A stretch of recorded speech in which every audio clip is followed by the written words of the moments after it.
अगर moss circle का नाम सुनते ही थोड़ी कंफ्यूजन होती है तो आप बिल्कुल सही जगह पर हैं। ये इंजीनियर्स के लिए एक इतना ज़बरदस्त विजुअल टूल है ना, जो बड़े बड़े स्ट्रेस के सवालों को एकदम आसान बना देता है। वो लंबे लंबे स्ट्रेस ट्रांसफॉर्मेशन के फॉर्मूले याद हैं? काफी सिरदर्द वाले हो सकते हैं ना। लेकिन सोचिए क्या हो अगर इन सब मुश्किलों का एक विजुअल तोड़ हो। चलिए आज उसी कमाल के विजुअल तरीके की बात करते हैं। जी हाँ, और उसी तोड़ का नाम है मोर्स सर्कल। ये एक बहुत ही कमाल का, एक बहुत ही एलिगेंट ग्राफिकल तरीका है जो सारी मुश्किल कैलकुलेशंस को एक तरफ रखकर सारे जवाब एक ही जगह पर दे देता है। तो फिर देर किस बात की? इसको समझने का सबसे अच्छा तरीका है कि हम सीधे एक प्रैक्टिकल प्रॉब्लम में कूद पड़ें। तो चलिए एक न्यूमेरिकल उठाते हैं और इसे स्टेप बाय स्टेप साथ में सॉल्व करते हैं। तो ये है हमारा केस। सोचिए किसी मटेरियल के अंदर एक छोटा सा पॉइंट है, उस पर हर तरफ से जोर लग रहा है।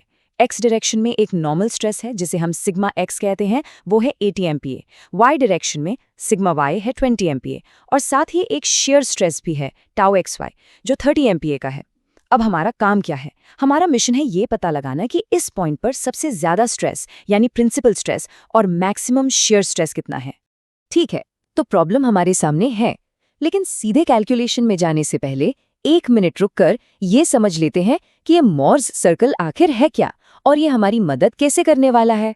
बहुत ही सिंपल शब्दों में मोर्स सर्कल एक जीनियस ग्राफिकल शॉर्टकट है। ये उन सभी मुश्किल फॉर्मूलों को लेता है और उन्हें एक सीधे साधे सर्कल में बदल देता है। मतलब जो जवाब पाने के लिए हमें ढेर सारी कैलकुलेशन करनी पड़ती, वो अब हमें सिर्फ एक सर्कल को देखकर ही मिल जाएंगे। अब सवाल ये है कि ये सर्कल बनेगा कैसे? इसके लिए हमें सिर्फ 2 चीजें चाहिए, सिर्फ 2। एक, इस सर्कल का सेंटर कहाँ होगा और 2, इसका रेडियस कितना होगा। जैसे ही ये दोनों चीजें हमारे हाथ में आई, समझ लीजिए आधा काम तो वहीं खत्म। तो चलिए पहला स्टेप लेते हैं, सेंटर पता करते हैं। इसका फॉर्मूला यकीन मानिए बहुत ही आसान है, बस दोनों नॉर्मल स्ट्रेस को जोड़कर आधा कर देना है। तो हमारे केस में ये हुआ 80 + 20 डिवाइडेड बाय 2 और इसका जवाब क्या आया? 50 मेगापास्कल। ये नंबर बहुत जरूरी है, इसे ध्यान में रखिएगा। यही हमारे मोहर्स सर्कल का सेंटर पॉइंट है।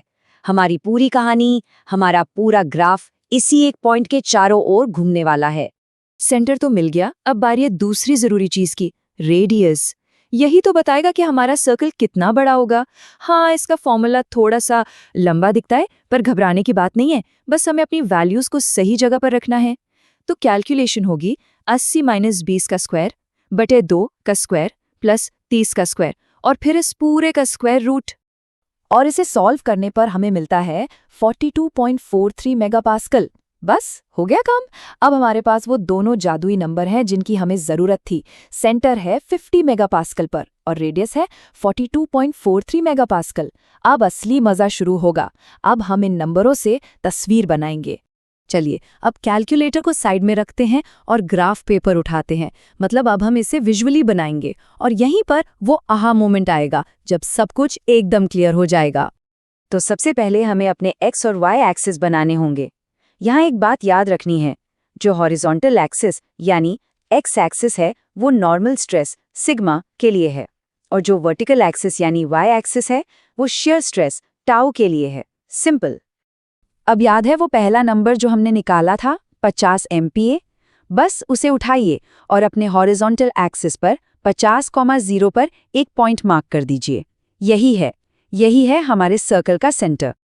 और अब आखिरी स्टेप, उस सेंटर पॉइंट पर कंपास रखिए, रेडियस सेट कीजिए 42.43 एमपीए पर और घुमा दीजिए, एक पूरा सर्कल बनाइए।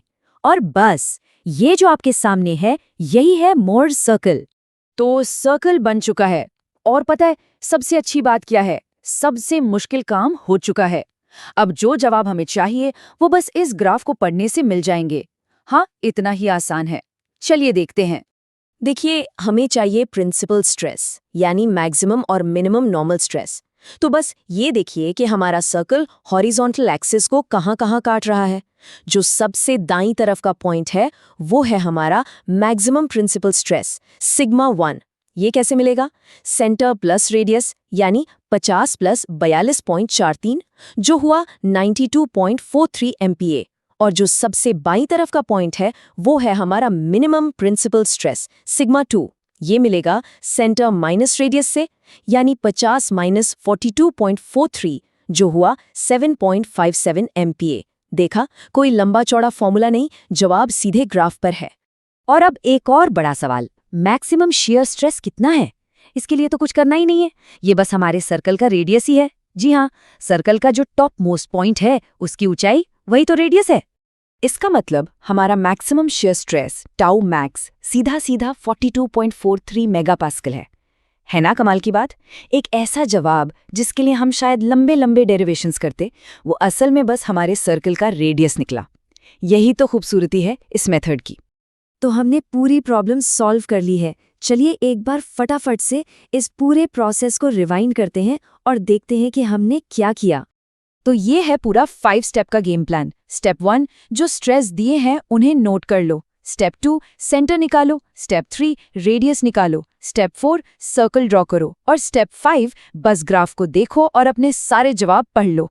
ये एक ऐसा तरीका है जो हर बार काम करेगा। और ये सब हमें एक बहुत ही दिलचस्प सवाल पर लाके छोड़ता है। अगर मोर्स सर्कल स्ट्रेस जैसी कॉम्प्लेक्स चीज को इतना आसान बना सकता है, तो इंजीनियरिंग की और कौन सी बड़ी बड़ी चुनौतियां हैं जिन्हें हम इसी तरह विजुअल तरीकों से सुलझा सकते हैं? इस बारे में सोचिएगा जरूर।